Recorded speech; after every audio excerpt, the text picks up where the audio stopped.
Sir morning classes. आज हम model paper 3 का क्वेश्चन नंबर 1 करेंगे। ठीक है, जो क्वेश्चन नंबर मॉडल पेपर 2 तक तो हो चुके, अपन क्वेश्चन नंबर 1 के क्वेश्चन नंबर 18 तक करेंगे लाइन वाइज। उसने बोला कि ए तथा 18 का एलसीएम 36 है तथा ए तथा 18 का एचसीएफ 2 है। तुम्हें क्या करना है, एलसीएम दे रखा है, एचसीएफ दे रखा है, दोनों को मल्टीप्लाई में ले लो।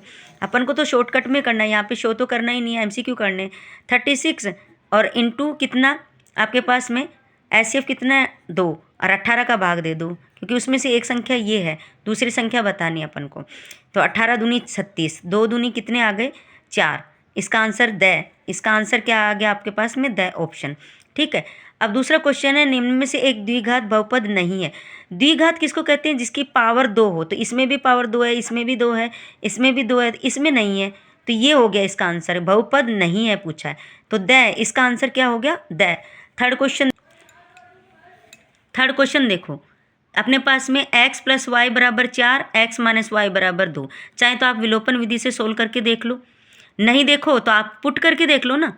x की जगह 3 रखो, यहाँ पे 3, और y की जगह 1 रख के देखो। 3 और 1 कितने हो गए 4। तो बस यही ऑप्शन हो गया, तो सीधा टिक लगाओ आप। ठीक है, अब अपने पास में ये देखो, ये क्वेश्चन है, इसमें साफ साफ दे रखा है, ये 3 है, ये 2 है, ये 2.7 है और ये निकालनी है। आप इजी से इसे कर सकते हो। कैसे करोगे, देखो इसे करोगे आप 3/2, 3/2 कर लिया, और उसके बाद में आप कर सकते हो इसको 2/7, 2.7 और EC। आप इसको मल्टीप्लाई करो और इससे मल्टीप्लाई करो, तो आपके पास में कितना आ जाएगा, ये आ जाएगा 1.8। कितना आ जाएगा 1.8।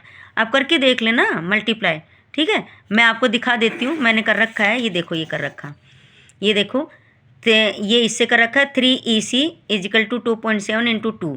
देखो यहाँ का पॉइंट हटाया, नीचे 30 हो गया, तो 3 के पहाड़े से मैंने काट लिया, 3 × 27, 3 × 30, फिर 2 से काट लिया, 2 × 5 = 10। तो अपने ऊपर तो बच गया 9, नीचे बच गया 5, 9/5। अब 9 में 5 का भाग दिया, 5 का भाग दूंगी तो ये आ जाएगा 5 × 5, 4 बचे, 0 लगाया तो पॉइंट लग गया, और ये अपने पास में 5 × 8 = 40। तो अपने पास आ गया 1.8। ठीक है ना, इस तरह से सोल्व करना है आपको। तो ये आपके पास क्वेश्चन हो जाएगा, क्योंकि अपन को MCQ करने हैं, तो जितना हो सके अपन शॉर्ट करें तो ठीक है। ठीक है, क्वेश्चन नंबर 5 है। क्वेश्चन नंबर 5 में देखो, P 5 - 4 है कि x अक्ष से दूरी।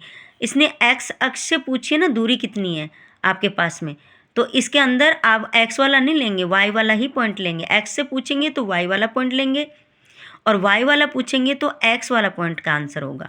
तो x से पूछिए तो अपन को ये आंसर देना, तो ये 4 ये रहा।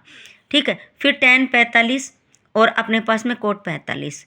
tan 45 की वैल्यू भी 1 होती है और cot 45 की वैल्यू भी 1 होती है, तो 1 और 1 जुड़ के कितने हो गए 2। किसी मीनार की छाया उसकी ऊंचाई के बराबर है, तो वो सूर्य का उन्नयन कोण बताइए।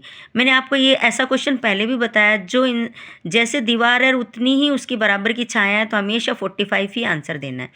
चाहे वो किसी के बारे में भी पूछे, दीवार पूछे या मीनार पूछे या कोई इंसान पूछे कि जितना लंबा है उतनी उसकी छाया है, तब भी आपको 45 ही देना है। ठीक है, वह रेखा जो वृत्त को 2 बिंदुओं पर काटती है क्या कहलाती है। भाई काटती है तो क्या कहलाती है। अब बताओ, एक वृत्त खींच लो आप, जैसे एक वृत्त खींच लोगे, ठीक है, और उसके ऊपर ये 2 रेखा काटती, क्या रहती है, छेदक रेखा कहलाती, छेदक रेखा। ठीक है ना, 2 बिंदुओं पे काट रही है ना, तो छेदक रेखा कहलाती है। एक वृत्तखंड की 5 सेमी त्रिज्या है, वृत्त के 9 सेमी लंबाई के चाप द्वारा बने त्रिज्या खंड का क्षेत्रफल ज्ञात करो। आपको 9th क्वेश्चन है, तो आपको कैसे करना है इसको। त्रिज्या खंड का क्षेत्रफल का सूत्र आता है ना, क्या आता है आपको, त्रिज्या खंड का क्षेत्रफल का सूत्र लगाना ही नहीं है, आपको चाप की लंबाई दी है और एक त्रिज्या होती है। ठीक है, तो इसके लिए एक अलग फॉर्मूला है। देखो ये वाला रहने देना, ये नहीं आएगा काम। ठीक है ना, इसके अंदर यही काम आएगा, 1/2 L × R। L दी ही रखी है यानी चाप की लंबाई, R दी ही रखी है, समझ गए। तो आप इसे सोल्व करना, 9 × 5 = 45, 45 में 2 का भाग दो, 45 का आधा कर लो तो 22.5 आएंगे, ये इसका ऑप्शन हो गया।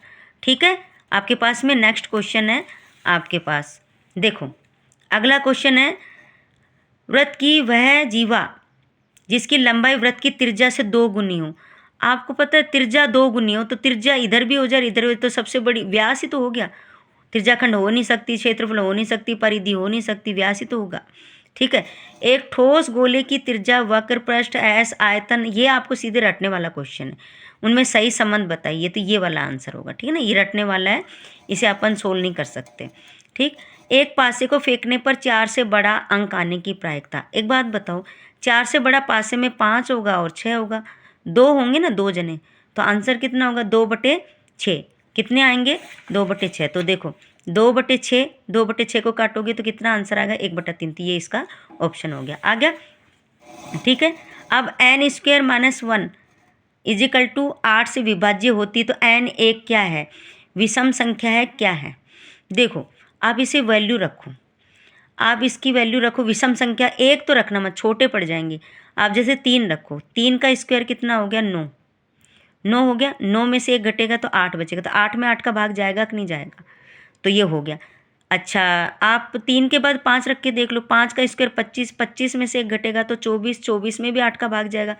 यानी आपको विषम संख्या ही सेट हो रही थी, यही इसका ऑप्शन होगा। ठीक है। अब आपके पास में ये है शून्यांकों की संख्या। आपको ही पता है जब स्क्वायर वाली हो तो आपको पता है इसके 2 ब्रैकेट आते हैं तो 2 आंसर आते हैं, तो इसके 2 ही आंसर आएंगे। ठीक है। ये वाला है, ये वाले में x की जगह आपको 12 रखवा रहा है, यहाँ 12 रखोगे तो 6 का भाग दोगे तो कितना आ जाएगा? -2y। तो आप सोल्व कर लोगे तो आप देखो ये ऐसे सोल्व, देखो -2 आ जाएंगे, प्लस 10y = 10, 10y = 2 उधर जाएगा तो 12 हो जाएगा, y = 10 नीचे चला जाएगा, तो ये कट जाएंगे 2 के पाड़े से, 6/5। तो ये इसका ऑप्शन हो गया। ठीक है। अगला क्वेश्चन आपके पास में 2 चित्र बना लेना, ये वाले ABC और ये। तो अब आप मुझे बताओ, ये इसके बराबर, ये इसके बराबर और ये इसके बराबर। ठीक है ना, तो आपके पास B बराबर ये इसके बराबर हो गया। तो आपको ये क्वेश्चन में क्या पूछा है, देखो आप क्वेश्चन के अंदर देखते हैं। आप देखो ये क्वेश्चन है, तो आप ऐसे कंपेयर करोगे ना, तो इसका ऑप्शन क्या निकलेगा? B बराबर D। B बराबर क्या निकलेगा? B बराबर D नहीं है, इसका ऑप्शन आपके ये रहेगा, B बराबर E रहेगा, ये वाला ऑप्शन होगा। हालांकि उसमें ये दे रखा है, लेकिन आपका ऑप्शन ये रहेगा, क्योंकि आप डायग्राम बनाओगे तो देखो, आप ध्यान से देखो, डायग्राम बनाओगे तो ये B बराबर कौन आ रहा है? E आ रहा है ना, तो ये बराबर होगा B बराबर E। ठीक है।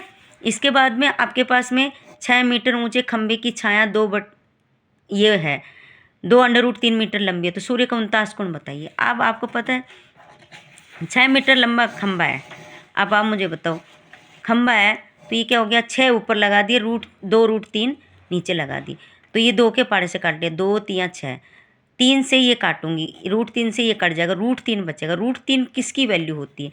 इस ऑप्शन में देख लो आप आराम से, किसकी वैल्यू होती है इसमें देखो आप।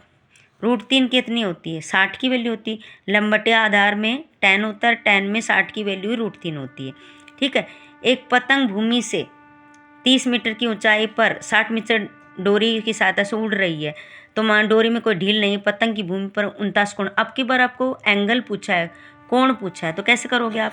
देखो इसमें देखो, उसने कहा है कि ये पतंग की डोरी है और ये इतनी ऊंचाई पर उड़ रही है, तो आपको एंगल बताना है। आप लंब बटे कर्ण दे रखा है, तो ये दोनों कर लो, लंब बटे कर्ण के लिए 0 से 0 कट गया, इसे काटेंगे तो 1/2 आ गया। अब 1/2 किसकी वैल्यू होती है? साइन में, साइन 30 की वैल्यू होती है, किसकी? 30 की। तो इसके अंदर 30 ऑप्शन होगा, 30 ऑप्शन है, तो ये इसका आंसर है। Thank you. Like, subscribe and share ज़रूर करें। उम्मीद है आपको वीडियो पसंद आई होगी। आगे भी मैं आपको समझाती रहूँगी, आप कमेंट बॉक्स में ज़रूर लिखें। धन्यवाद।